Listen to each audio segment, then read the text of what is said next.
Assalamualaikum warahmatullahi wabarakatuh. Perkenalkan, nama saya Asfia Sabila dari Pendidikan Sosiologi Universitas Negeri Jakarta. Dan pada kesempatan kali ini, saya akan membuat video analisis pendidikan mengenai sebuah topik yang berjudul Ketika Gadget Menjadi Teman Belajar. Apakah ini menjadi solusi pendidikan atau justru menjadi tantangan baru? Nah, video ini dibuat untuk memenuhi mata kuliah Sistem Pendidikan Indonesia. Dalam beberapa tahun terakhir, dunia pendidikan mengalami perubahan yang sangat signifikan. Nah, perubahan ini tuh tidak hanya berkaitan dengan kurikulum atau metode pengajaran saja, tetapi juga dengan alat yang digunakan dalam proses belajar dan juga mengajar.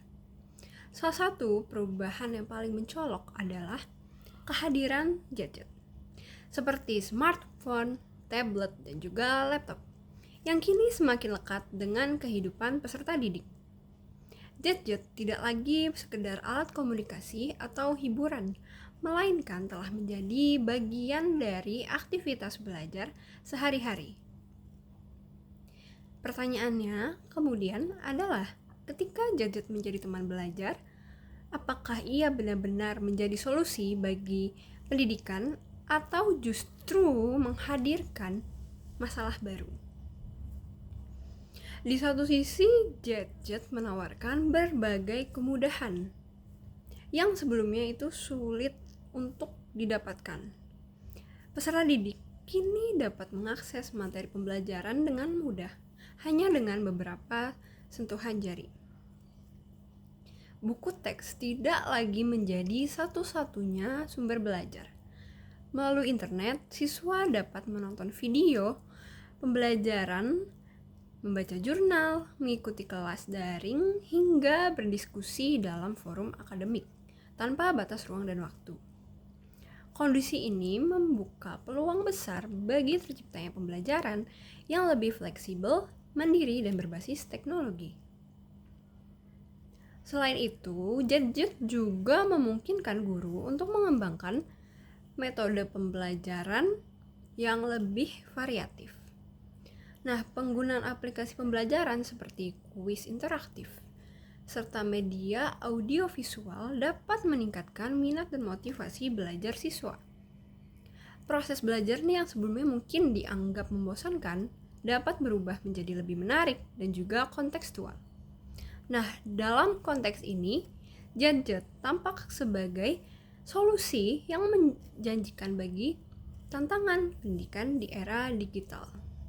Namun, di balik berbagai potensi positif tersebut, penggunaan gadget dalam dunia pendidikan juga menyimpan sejumlah persoalan serius. Salah satu masalah utamanya adalah distraksi.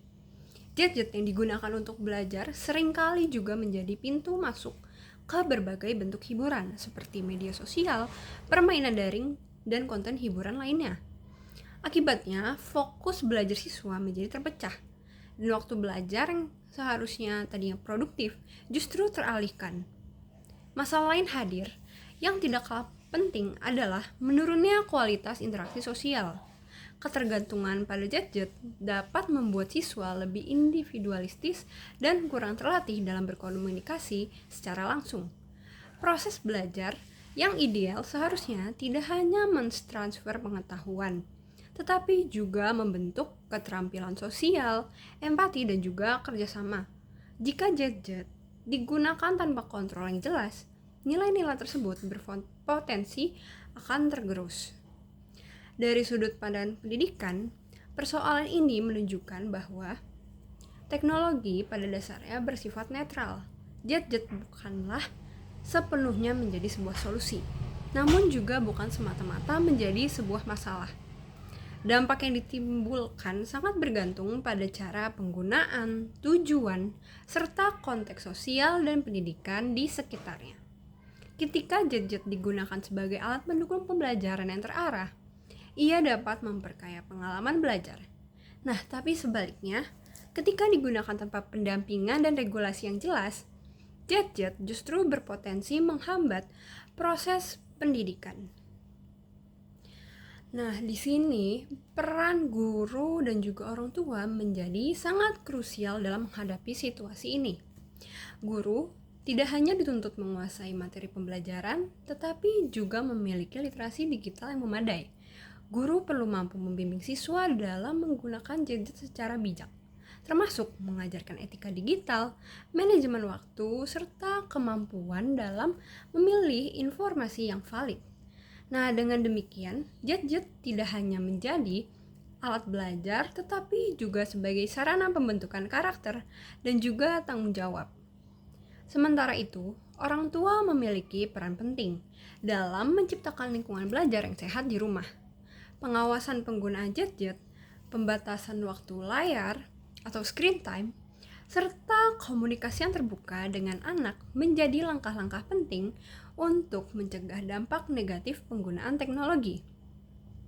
Kolaborasi antara sekolah dan juga keluarga menjadi kunci agar gadget benar-benar berfungsi sebagai sarana yang edukatif, bukan sebagai alat hiburan semata-mata. Nah, jika ditarik lebih jauh, fenomena ini juga berkaitan dengan kesiapan sistem pendidikan dalam menghadapi era digital. Sekolah perlu memiliki kebijakan yang jelas mengenai penggunaan gadget di lingkungan belajar.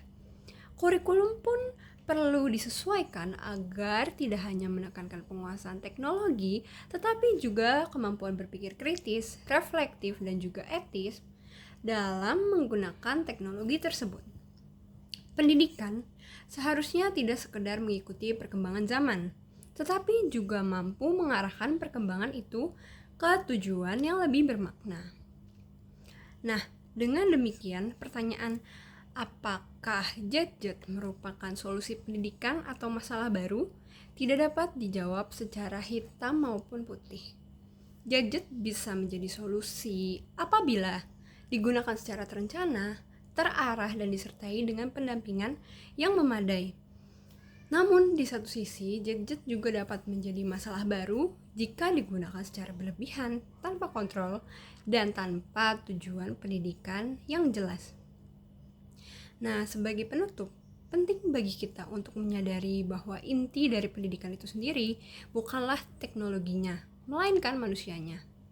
Gadget hanyalah sebuah alat, sementara keberhasilan pendidikan tetap ditentukan oleh nilai, tujuan, dan juga proses yang dijalankan. Tantangan kita hari ini bukan menolak atau menerima gadget secara mutlak, melainkan bagaimana memposisikannya secara bijak dalam dunia pendidikan. Dengan sikap kritis dan kolaboratif, gadget dapat benar-benar menjadi teman belajar yang membantu mencerdaskan siswa, bukan justru menjauhkan dari esensi pendidikan itu sendiri. Mungkin itu sekian dari saya. Kurang lebih mohon maaf. Wassalamualaikum warahmatullahi wabarakatuh.